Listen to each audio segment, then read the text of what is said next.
Hi, everyone. Welcome. We're just about to start. We're letting people in. Thank you very much for joining us.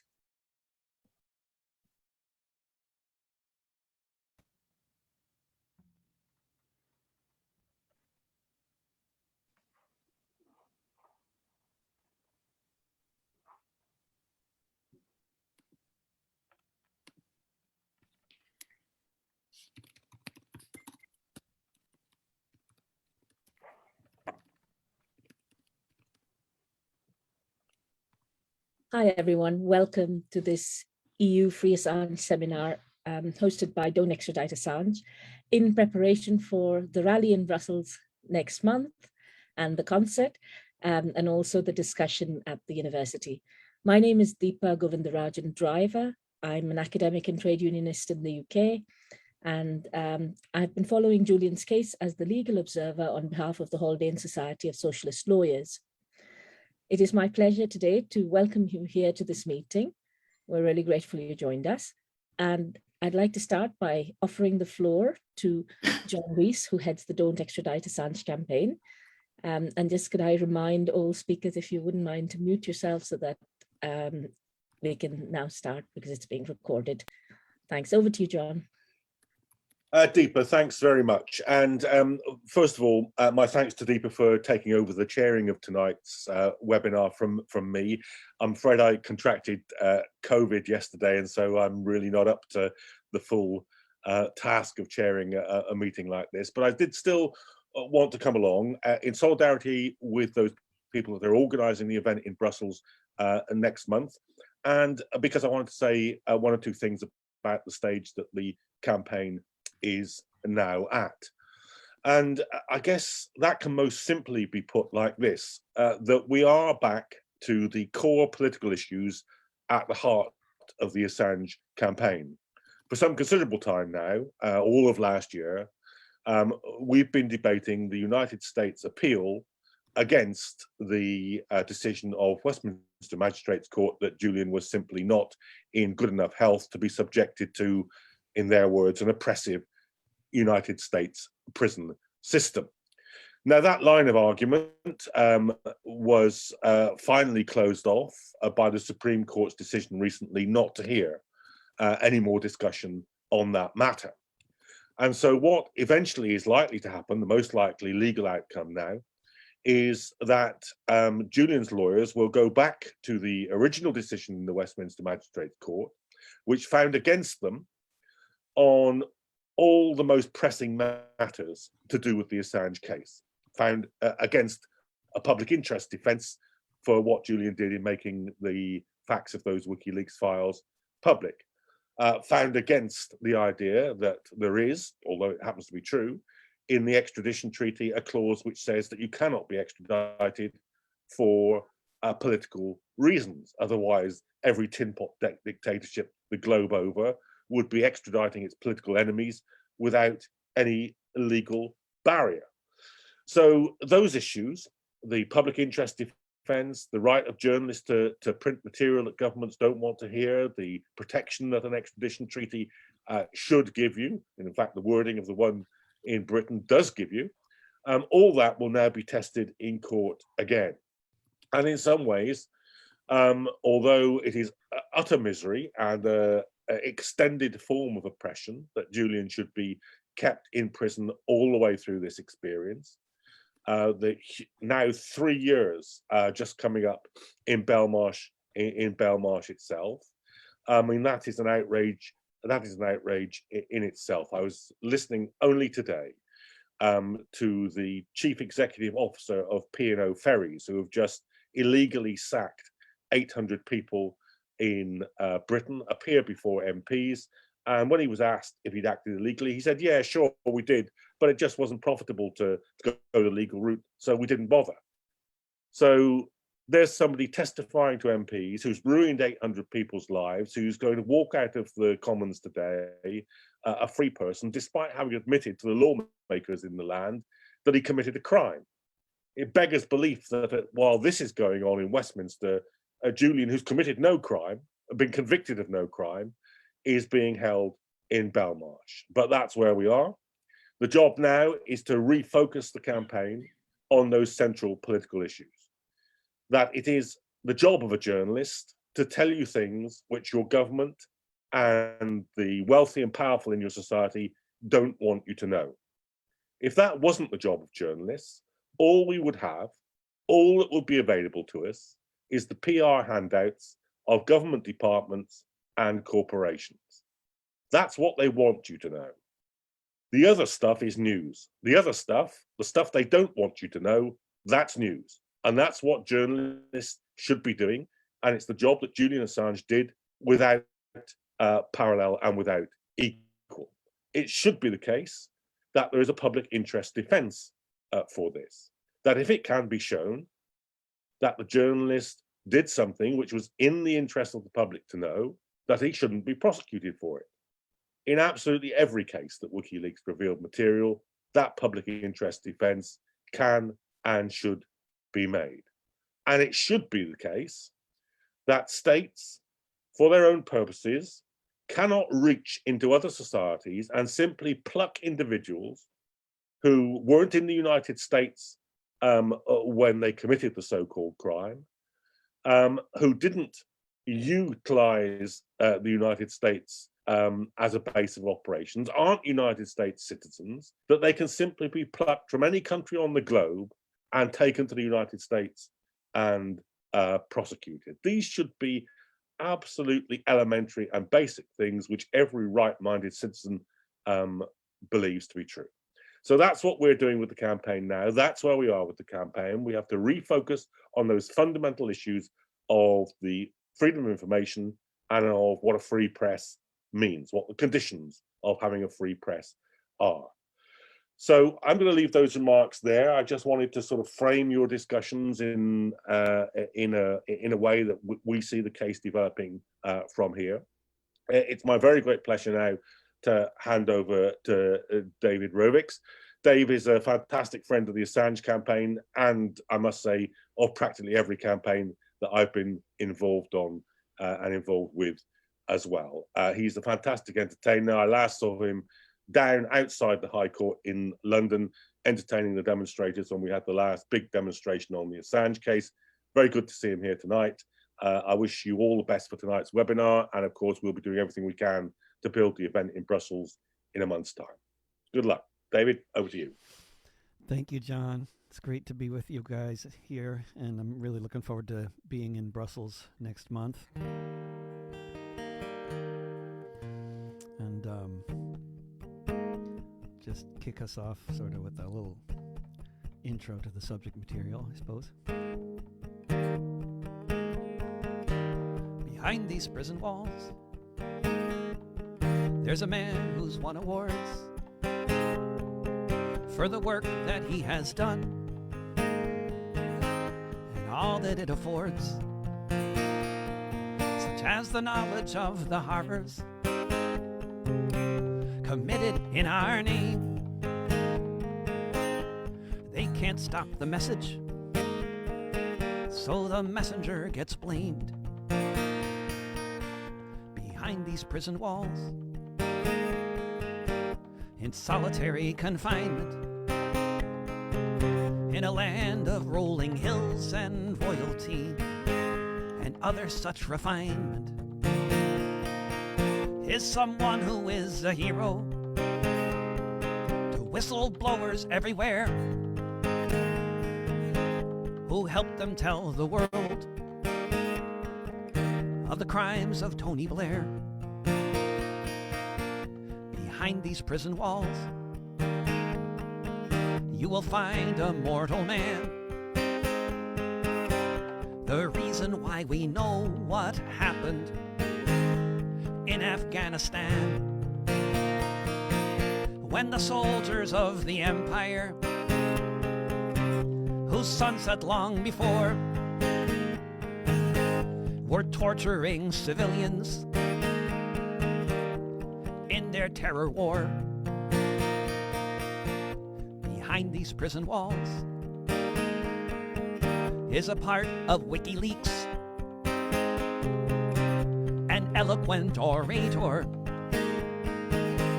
but you won't hear him speak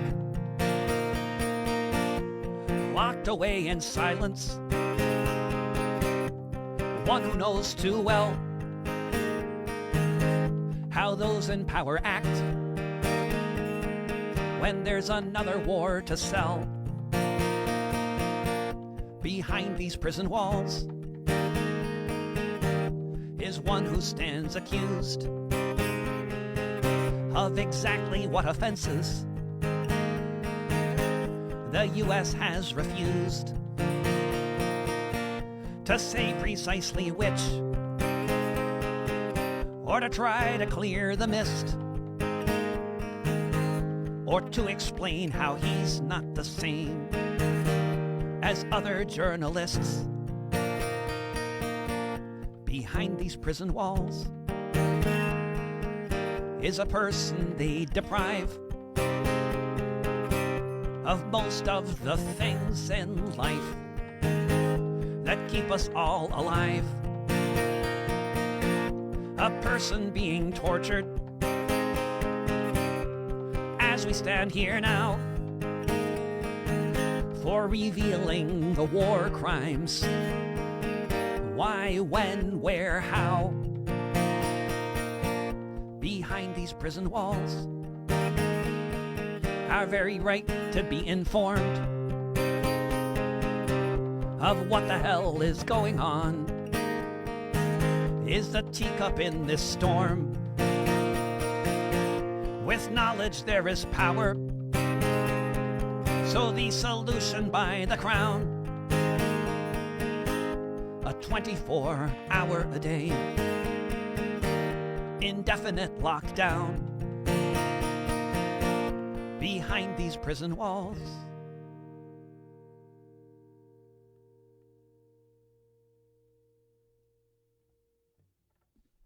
Thank you, David. That was beautiful. And I can see a lot of claps on the screen, but also lots of comments in the chat saying how moving that was. So thank you very much for that. And thank you for being here today. Thank you so much. I'd now like to move on to introduce our panelists today and also to invite them to speak. I will introduce each of them as they come up to speak, but we have with us Andre Hunkel, who is from Die Linke. We're very grateful to have you here and for the support that you have given Julian. And we have Ernest Zagaga from the International Federation of Journalists, who has a long association with supporting Julian, so thank you as well. And we have Ögmundur Jónasson, who has the dubious pleasure of kicking the FBI out of Iceland when he was Interior Minister there. So thank you for joining us, Ögmundur. I was amongst one of the speakers earlier, and because I've stepped in for John, what I will do is I will come in last and mop up any points that I think may not have been picked up from the legal observation or from the courts. But I'd like to start, if I may, with Ernest Zagaga to give us a little bit of setting the scene. But before I go into that, I wanted to make a couple of comments, which I hope Diego is ready for, which is that I was outside Belmarsh yesterday alongside a number of supporters who came to celebrate Stella and Julian's wedding alongside their family. And it was, Stella was looking beautiful and the boys were looking great. And it was wonderful to see them all. But it was, of course, a very bittersweet moment because Julian should be out with us rather than us celebrating alongside him outside the prison walls. What was also very distressing for many of us was that former British ambassador Craig Murray, who had, was in his kilt and ready to stand alongside Julian and witness the wedding, was denied access to the prison on grounds that he was a security risk. Now, this term security risk is just atrocious when you think of Craig as this 62-odd-year-old man in very frail health. So it is astonishing. And Craig's writing, of course, has brought to life many of the cruelties that have taken place behind the closed doors of the various courts in the process.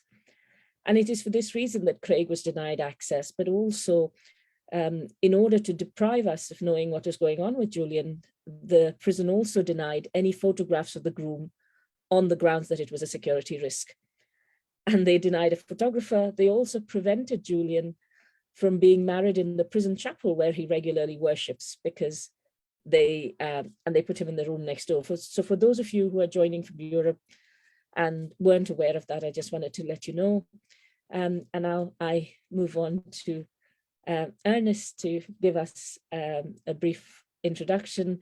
Ernest, you had said that you have been following the case for a number of years now, right from the start, and the IFJ is the umbrella organization which holds within it the MEAA as an affiliate from Australia, a union of which Julian is member, and he had taken the advice of your colleagues when he first began to release the documents. So I'm very grateful that you're here, and if you could tell us a little bit about why you think this case is important from the point of view of journalism. Over to you. Well, thank you very much for having me this evening, and thank you for organizing this campaign and waging this campaign for the release of Julian Assange. As I said, I came to know about Julian back in 2010, and then we've been following and campaigning alongside you guys for his release. The story of Julian, I want to join what Mr. Rees said, and he's absolutely right. The story of Julian is actually a reflection of the way in which journalists' rights and freedoms are being curtailed, including by targeting their sources. Because clearly, if anybody knows that by giving out information to journalists, information which, as John said, is in the public interest, they will be targeted, they will be prosecuted, then clearly nobody's going to come forward, and then we'll be all the poorer for it.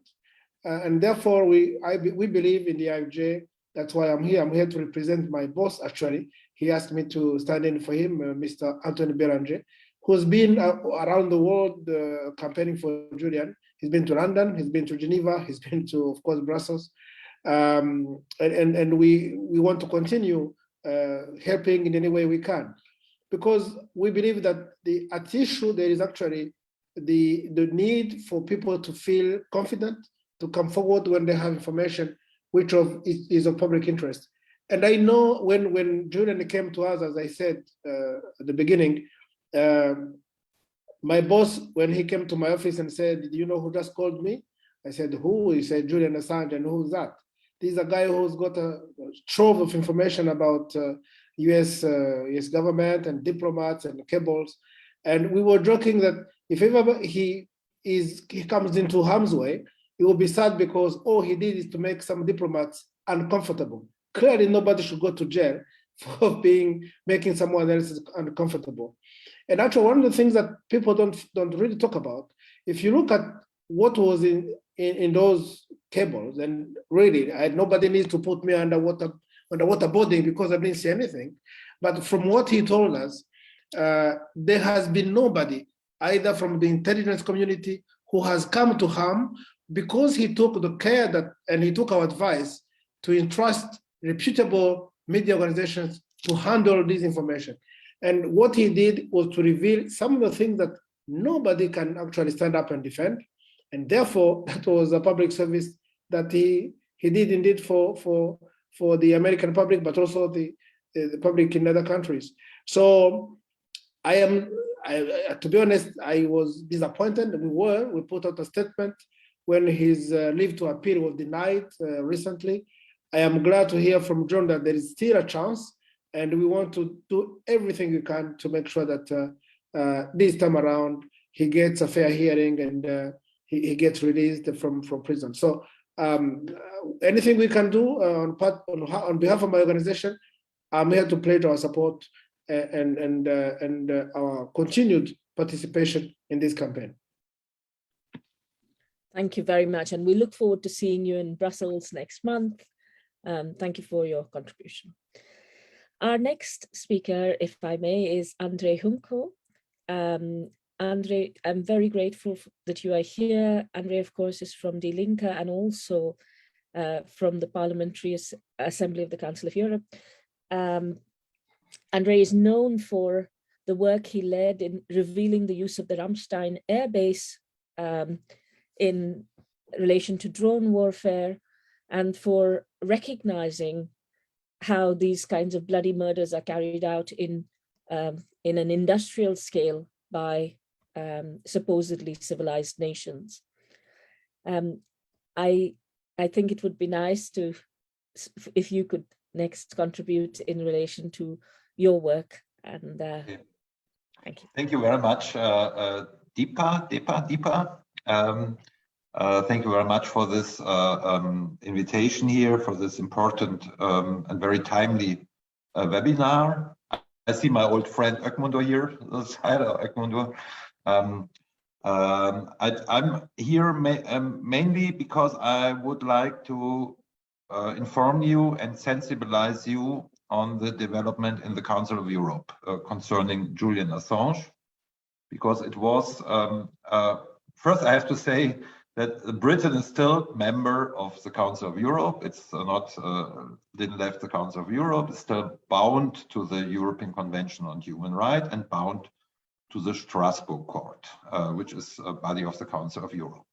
And it was Julian himself, he in November, December 2019, asked my colleagues, Sevin Dardelen and Heike Hensel, who visited him in prison, that it would be important to do something in the Parliamentary Assembly of Council of Europe, where I'm member of. And we did a hearing in January 2020 with John Shipton, with Nils Melzer, with Tony Belanger and others there. And next day we could raise an amendment in a resolution on journalists that very clearly says that Julian Assange extradition to the United States must be barred and that he must be promptly released. That's a wording. This is a position of the Parliamentary Assembly of now sadly only 46 states of Europe, as Russia was expelled last week. But this is a very clear position, and it's never changed. But it's only an assembly, but it's important. And some weeks later, the Human Rights Commissioner of Council of Europe, she as well followed this line. So there is a mood there for the release.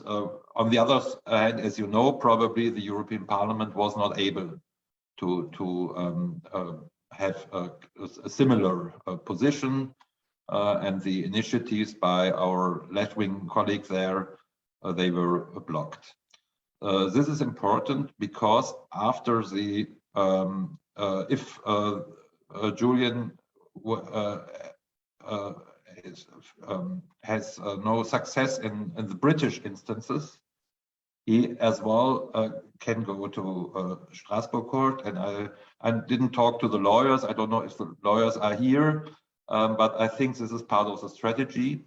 And everybody who is on European soil, it's for Julian as well as for any refugee in the Mediterranean, is formally protected by the Convention of Human Rights and can go to the Strasbourg Court. And there were numerous cases they won, refugees from Ethiopia, for example, against Italy or others. So that's I feel my main job, my main contribution to the campaign to help that this body could help a bit. Of course, the court, if it comes to the court in Strasbourg, they have to decide on their own. But I would say that the environment there, with the position of the Assembly, with the position of the Human Rights Commissioner, is very much in favor of release of Julian Assange. And that's what I thought could be my best contribution to the campaign. And of course, I support here in Germany. Here in Berlin, I have met some days ago. There are always groups protesting for the before the British embassy here, or I'm ready to do whatever I can. help for the release. And I totally agree with the framing of John Rees in the beginning of the meeting. Thank you. Thank you very much, Andre. And moving on from Andre, and this is, I apologize because as a late chair, I may have misunderstood this, but I understand Stelios Kouloglou's colleague Yanis is here on the call. And so we move from one part of Europe to another, to Greece, where we have Stelios, who is known for his investigative journalism and who is also an anti-austerity MEP, just like Andre. And we're very grateful that you're here, Stelios. And if you are able to speak now, that would be very helpful.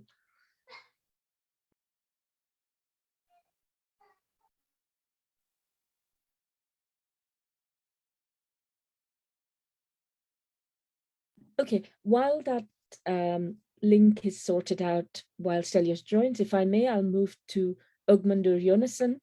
Ögmundur is a trade unionist, a journalist, a former journalist, and also a former politician. I understand from him that he is now entirely at the services of the IMF, as opposed to the previous round where he was, holding the line for us. But now he has been convinced, because he has to look after his little grandchildren on behalf of the IMF, and it's that is his new role. But I'm glad you're setting aside your retirement to join us for a little while, and thank you for all the work you have done over the years, not just to defend Julian, but to defend our rights and the integrity of the processes. Over to you, Ögmundur. Well, let us leave the IMF out of the picture, but I proudly accept that I am a full-time grandfather, which is a very important task. I've sometimes said that for the first time in my life, I'm doing something really useful. But anyway, I have taken an interest in, and by the way, good to see you, Andre, there, and all of you, of course. Now, I have taken an interest in Julian Assange's case for many reasons, for a long time, as a human rights issue, as an example of very grotesque human rights abuse. And then I've taken an interest as a former journalist and trade unionist. It is sometimes forgotten how much the WikiLeaks papers, files have told us about the international trade agreements, which, with no exception, are done behind the closed doors and heavy curtains. And thanks to WikiLeaks, they have been revealed to the public. And these, of course, are of extreme importance, since they are negotiating away our democratic rights. And always when these negotiations have been made public, the public stops them. So also there, WikiLeaks has played a very important role indeed. Now, it's as a politician that I have had a direct encounter with WikiLeaks. I met Julian Assange a couple of times in Iceland when I was there in parliament and also in government. I was a Minister of Interior for a while, and in a letter I wrote to the British ambassador on the 20th of December last year, at the close of the year.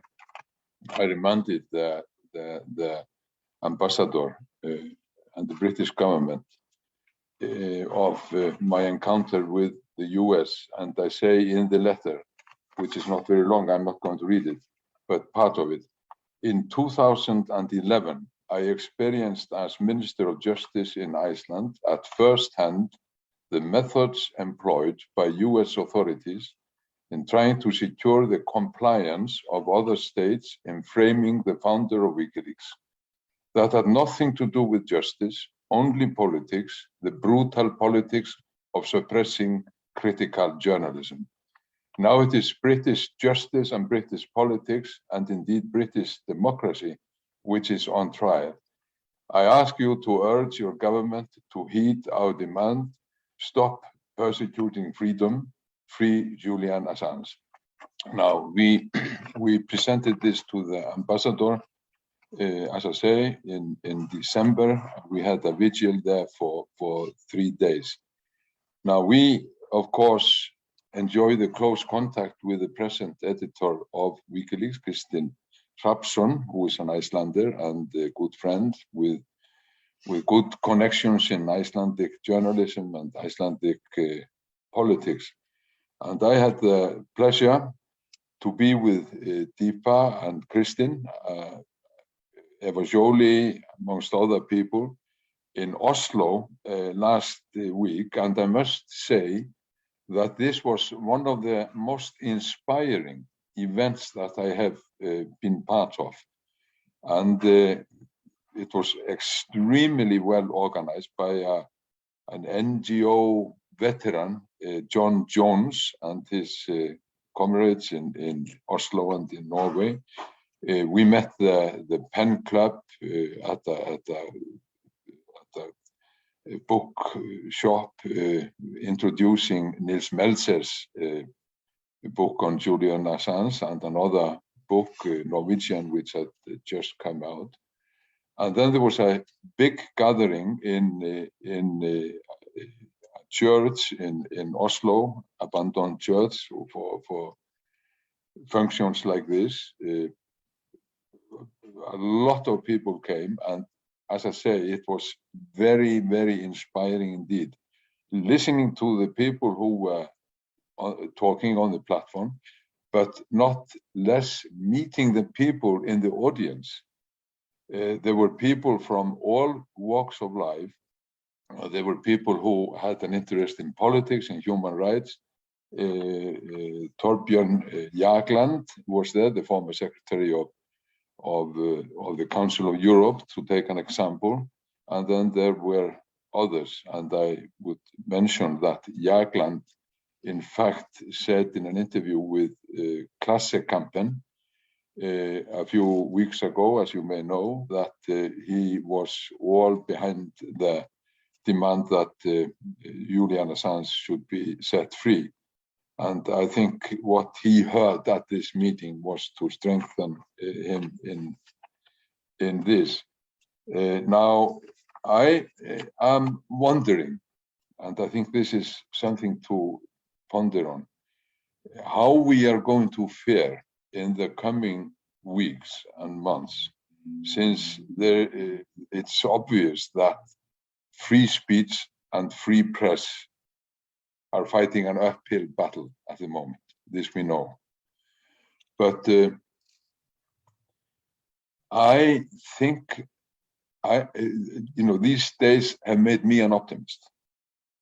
And I will tell you why. Well, for a start, I listened to Chris Hedges today, his speech at Belmoras, and he ignited me with all the factual facts he presented and the fervor and the way he convinced the crowd and certainly me. I needed no convincing, but it's good to have the inspiration, from a burning soul like his. So I think that the fact that the issue of free speech and free press is brought to the forefront is to strengthen our cause. So it is this that has made me optimistic in our very difficult times. So meeting all these people, listening to people like Chris Hedges and others makes me more optimistic than I was only a few weeks back. Thank you, Edmundur. On that positive note, may I hand over to Jeremy Corbyn, who Jeremy, I hope you can hear us. Yes. Very, very glad that you can join. As many of you will know, Jeremy Corbyn is the People's Prime Minister in Britain in the absence of any leadership that we have. And we're very glad to have him here and that he has been consistent in his support for Julian. Over to you, Jeremy. Thank you very much. And sorry, I'm speaking to you in a corridor. We can't quite hear you, Jeremy. Jeremy, I'm really sorry to interrupt, but we can't quite hear you. Are you able to speak a little bit louder?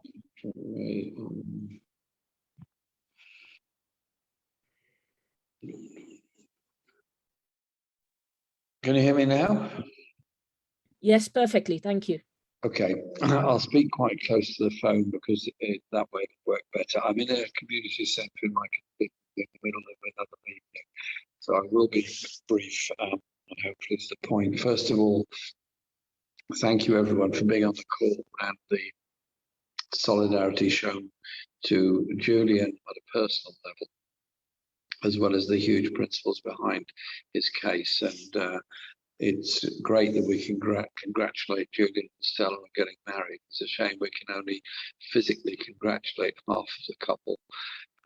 So there's something to work for there, in addition to the obvious issues of free speech and justice that go with Julian's case. So my hearty congratulations to Julian and Stella, and I look forward to seeing them together one day, hopefully soon. You will have all been following the legal processes in Britain. There's been a huge support amongst those that are politically serious and concerned about this at public meetings and rallies, issues that have been raised constantly on it. The missing element of this has been the British media. British media have been almost completely absent from the trial, completely absent from any analysis of the dangers to every journalist, quite honestly, of the way in which Julian has been treated, and the lack of any serious pressure from British media on the British government concerning the potential removal of Julian from our jurisdiction to the USA. Now, we're not quite at that stage yet, but everyone on this call knows just how dangerous and perilous the whole situation is. So it is necessary for us to up the ante as far as we can on creating international pressure, parliaments, government, and so on. Paul Gavin and myself have raised it at the Council of Europe in the past several times, and we'll be raising it again in the Council of Europe at every opportunity, and also through the national journalists and other journalist organisations, because the danger to Julian being removed and put in that awful place is very, very serious indeed. So our purpose tonight surely has to be to double our efforts by supporting the big rally that's going to be held in Brussels, which I'll be coming to Brussels for on the 23rd of April. And I think that's a good issue, good time to raise it. And if you want some cheesy connection to put into the British media, it's St George's Day, which is the English National Day, 23rd of April. So we can use that as far as we can to get the message across. Quite simply, the analysis that Julian has offered us by virtue of the information he's published on the activities of the CIA, what went on in Afghanistan, in Iraq, what went on in undermining democratic governments all around the world, and the methods, as the previous speaker pointed out, of the endless pursuit of radical journalism by the United States administration is a threat not just to the individual journalists, bad as that is, it's a threat to the right of all of us to know. And in an age of social media, there is a desperation by those that would keep us in the dark to return us to that place by political, legal, and physical control of those that try and tell us the truth about what's going on. So my support is absolutely there for Julian, and will continue to be so. and we do have a group of us in Parliament, an all-party group, it must be said. It includes Conservatives and others who are serious about this issue and serious about putting as much political pressure as we can on the United States at the same time. And so that we're doing, and that we're developing a lot. But we do need to somehow or other up the game in the popular press and the popular media, that Julian is a victim of those that would keep us in the dark. And surely to goodness, all the horrors of Ukraine, all the horrors of all the killing, all the bombing, all the body bags that are going back, and the now 3 million people that have gone into exile, there's a big story behind all of that. And there's a big story to be told about the way in which so many nations prepare for war when they should be preparing for peace. And there are so many vested interests that are endlessly preparing for war, not for peace. I do not condone the war. I do not condone the invasion. I do not condone the bombing. I want to see peace in the future. We do that by knowing the truth about those that actually spent their whole time preparing for war. So thank you all for being on the call tonight. Thank you for all that you do. And there is a lot of solidarity here in London with Julian. And indeed, somebody very helpfully put up Free Julian Assange banner on the street lamp opposite my house last year. I didn't really need reminding, but it was very kind of them to do so. So we'll carry on with that campaign. And I look forward to physically seeing everybody on the 23rd. Thank you, Jeremy, and really glad to hear you that you will be with us on the 23rd. And thank you for your contributions and for your work. I'd now like to just quickly pick up on a few points related to the legal elements of the case before we move over to hearing from the various speakers and any questions that you might have. Please feel free to firstly use the hand raise function within Zoom to put up your hand, so I know, so we have a little queue of people who are ready to ask questions. And also, if you would like, use the Q&A function if you have any comments or questions. One of the things that really bothers me about Julian's case is it's opened my eyes not just to, to the fact that we had an illegal war in Iraq and we've destroyed people's lives in Afghanistan, and that we tortured 789 Muslim men in Guantanamo, or the, to some extent, I even knew that nations organized behind the scenes to prevent their criminality from being exposed. But what has been really depressing for me about Julian's case is the complete and utter removal of any form of due process for Julian throughout, and what that means for everybody else. So as a trade unionist, as an academic, as an activist, it really bothers me that the person who revealed not just these war crimes, but also the dumping of toxic waste on the Ivory Coast by Trafigura, the corruption in Kenya within Arap Moi's government, the kinds of things that were happening behind the scenes in Tunisia and therefore helped with the Arab Spring. Julian did a lot to change the world of journalism. He helped us to have the first ever secure drop where whistleblowers could anonymously provide information to journalists, not just large media journalists like The Guardian or the New York Times or the Washington Post, but smaller local journalists who understood the context of that information were able to explain it to local audiences and had an attention span slightly longer than some of the oligopolist controlled media.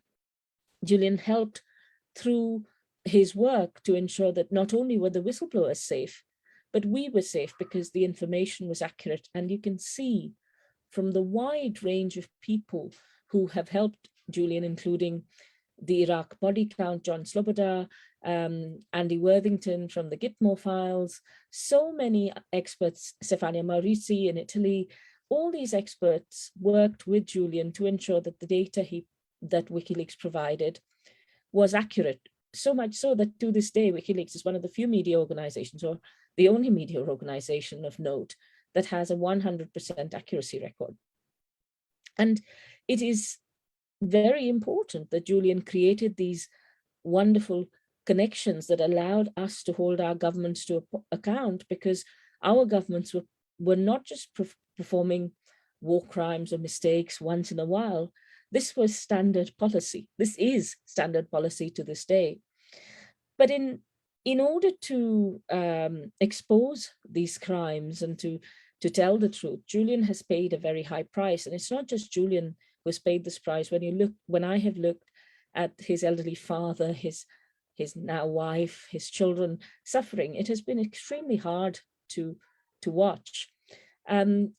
Julian has from the start been considered guilty without any crime. And this is a feature of using the Extradition Act to where there is a presumption of guilt. You don't have to have something proven beyond reasonable doubt or even on the balance of probabilities.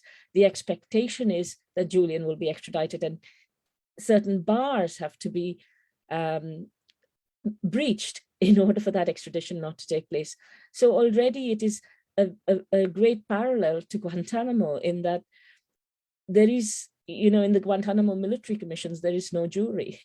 And similarly, in Julian's case, it is a single judge at a lower court who makes the decision as to whether he will go. And the judges in this process have a lot to answer for. Many of them have serious and repeated conflicts of interest. One of the judges has even had the temerity to pronounce Julian a narcissist after he had only said his name. And this is the kind of abusive process that has taken place throughout. Another judge has serious conflicts of interest in that her son works for a company called, has investments in a company called Dark Trace.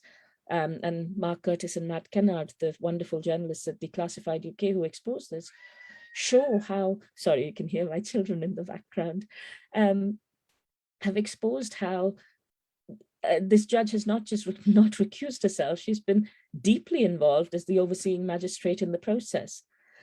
There has also been a denial of due process, because the prosecuting state has plotted to murder the defendant within a sovereign embassy. There has been a misuse of bail violation, which is a trivial crime, which is not even a crime, especially when you seek asylum. So it's also a breach of the asylum sanctity. That his asylum is not treated as asylum, it's treated as a bail violation. But also, he has been spied upon, his privileged legal conversations have been spied upon, and the FBI's key witness against him is a convicted pedophile and fraudster. So there is nothing in this case that is normal and easy to understand as to why this case is even going ahead and why he is sitting in Belmarsh for 3 years. And Andre talked earlier about, it might go to the European Court of Human Rights, but I think one of the reasons this event in Brussels is so important, and I'm grateful to Boris and the team of activists across the world who are involved in organizing this, because the US's plan, to my mind, sitting on the outside, is for Julian to die in prison in Britain, for him to be tortured to death, which is what we can see from Professor Niels Melzer's work and his wonderful recent book, that they have left no stone unturned to increase the psychological torture against Julian. And unless we come together and apply some political pressure, this situation will not change. Even, I said to the journalists outside Belmarsh yesterday, I'd like you to stop talking about whether Stella is wearing a Vivienne Westwood gown and ask the question as to why there is a journalist sitting behind those prison walls and you're sitting here with those policemen in the middle, not even allowing you to take a photo properly of the bride. This kind of persistent, visible brutality can only be countered by persistent and visible organization. And that's why it's very important that people bring together lots of other people who do not know much about Julian, who might just be interested in the music, to come along and understand what's really going on in the case. And I'll stop there and invite questions from everybody. We have some people in the queue already. So may I start with Karin, please? And could I request the DEA hosts to please unmute Karin if that's possible?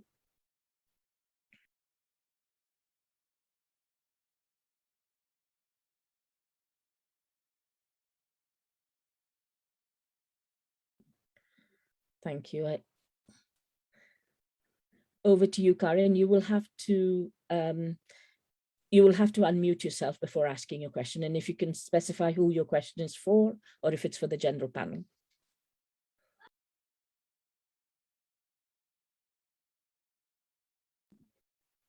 I'm not yet able to hear you, Karin, so I'm going to ask you to repeat your question again, or please use the Q&A function to post your question, and I'll come back to you and try again in a second.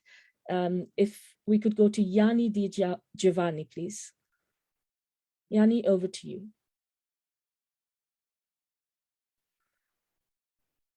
Hi, can you all hear me? Yes, we can. Please go ahead. All right. Yes. The question, first of all, is for all of you.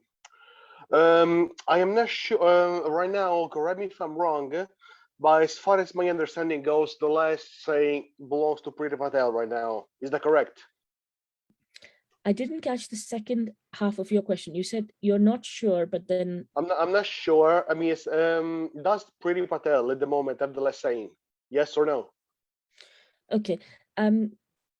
I can possibly answer that. No, Priti Patel doesn't have the, well, it is a process by which the magistrates court sends it to Priti Patel. During that period, I believe Julian's lawyers have several weeks to launch what is called a cross appeal. And that will cover the various grounds of the case that were lost by Julian at magistrates court stage. As I said to you, the presumption is for extradition. So the only bit he won was one of the bars which allowed him on grounds of his mental health to not be extradited. Right. But then I mean the reason why I'm asking is because I've been reading this through like several sources. That is why I actually started this sort of like a very small movement on Facebook, try to push everybody to email Priti Patel to convince her to drop the allegation. Would that be the extradition? I mean, sorry. Would that be the wrong move? Would you say? No, I think it is always good to put political pressure on from all over the world on people like Priti Patel, because while they are in positions of power, they must know that we are all looking. But thank you for that question. And if yes, I actually like one more that I believe is the most important. I don't want to take anybody's time, but I believe this is very important. May I please go ahead and ask? If it's very quick. Yes. I will try my best. All right. After reading, I just finished reading Neil Meltzer's book, right? And he argues that if the mainstream media will start talking nonstop about Julian Assange and taking his defense, he will be released in no time.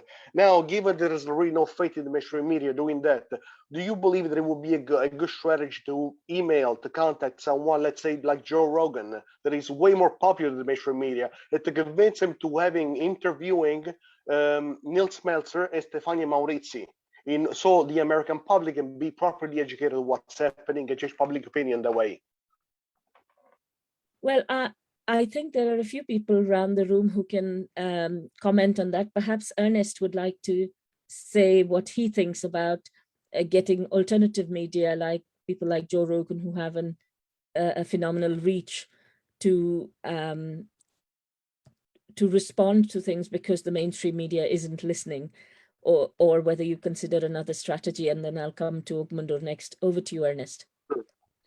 Thank you very much. Well, I believe that like the slogan of Tesco once said, that every little helps.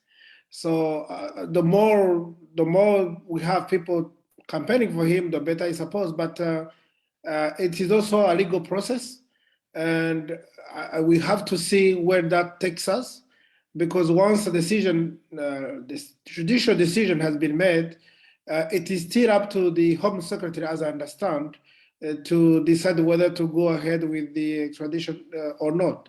So, but in the meantime, we got to try everything we can. And if there are people who are popular, now I wonder whether they're popular with the politicians or popular with the public.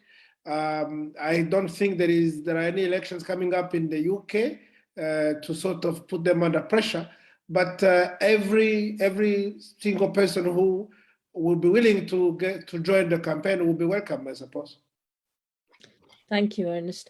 And I'd like to invite the other panelists, including Ogmundur, who's a former journalist, if you would like to make any comments. And I have a few questions which have come through in the chat, so in the Q&A tab. So can I just remind all the panelists to have a look at those, and please indicate to me if you would like to take any of those questions. Thank you. Over to you, Yogmandur. You are still muted. Well, Deepa, you took up the legal complications. As to the journalistic ones, I, for one, think that any news media which is willing to take up our cause and explain it is good. And I would support that wholeheartedly, whether it be Joe Rogan or others, very wholeheartedly. Thank you. And I guess the other side of this is that it is still important to pay attention to the mainstream media, because a lot of people get their news directly from the mainstream media, and it is still important to keep up the pressure on them to be asking the right questions and to encourage them to pay attention. Our next question. May I just add that when I was in London in 2019 in the spring, and we had a demonstration, we were in front of Buckingham Palace, we went to Downing Street, and anywhere we asked the mainstream media to come along and wanted to our events to be covered. The only one which did so was Russian RT, Russian television, and I was going to look it up an hour ago, you know, what they had said, but then it was closed, of course, as we know. Yes, it is interesting that RT have done a fantastic job of covering Julian's case at various stages, and so have Rupley, and Barnaby Neberka's fantastic photo of Julian leaving in the white van is one that is used all over the world. Our next question is from Karin Hemming, and this is probably aimed at the politicians in the room. It says, we are about to have an election here in Australia. We have visited, written to, and handed over petitions to our Prime Minister, Foreign Affairs Minister, and Leader of the Opposition. As yet, we have had nothing more than a thank you from their officers. In the case of the Labour Opposition Leader's Office, they said they would trash the request and emails regarding Julian Assange. How do we get our politicians to listen? Asks Karen. And then I will come to a question from John Lehan. Andre, would you like to take that on Karen's comment that they are either sending the mainstream politicians, or the Prime Minister and Foreign Affairs Minister are sending a thank you note if they send in a petition, and the opposition's leaders' offices are binning the emails. So how can they influence politicians in Australia, given there is an election? Well, I don't know how exactly the Australian system is working. I can say from my point of view, if you get emails, you first check, is it an email from my city, from my constituency, and what is most influencing is to try to reach personal contact, to have a meeting in the constituency office or something like this. I get hundreds or maybe even more than 1,000 emails a day, but you have quite a system, and of course you're very much trying to have some kind of hierarchy and all what is influencing your surrounding, your city, or and the best is always to try to get personal contact. That's what I can say in general, but I don't know exactly how it works in Australia.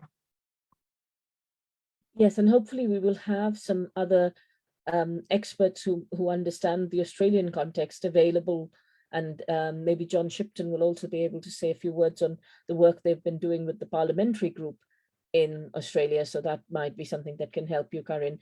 I appreciate we don't have a full answer for you at the moment, but that's some useful basic information from Andre. Our last question for tonight, unless anybody puts their hand up very quickly, is from John Lehan, I hope I pronounced your last name correctly. I beg your pardon if I haven't. He says the unorthodox and frankly ill-willed application of law and is something that concerns him. And could the way forward already be prearranged and the outcome? And he feels that I can't see a question in here, John. And he's worried that the legal team will be spending lots of money and effort on the process, and actually the outcome is already decided, and that's that. So I'll leave that as a comment because I can't quite figure out the question there, and that might be my inadequacy. So I'd like to firstly say this is an important event to prepare for the event in April. It is really important that everybody who is here, even if you can contact 5 or 6 other people who will be there in person in Brussels, that would be really helpful. It would be helpful if local solidarity groups with Julian were to organize to make sure that there are either not truckloads, but at least coachloads of people coming over to Brussels to support the event, because our public presence is important. And lastly, a big thank you from Carolina and also from others to both the organizers of the concert and rally, and also to the speakers tonight. I'd like to thank the speakers for being here today, wish John Rees a quick recovery, and thank you also to David for his wonderful musical start to this. And if you want to engage in this discussion in more depth in person, then please join us on the 23rd of April, and also for the academic event the night before at the Free University of Brussels. Thanks everybody, and good night.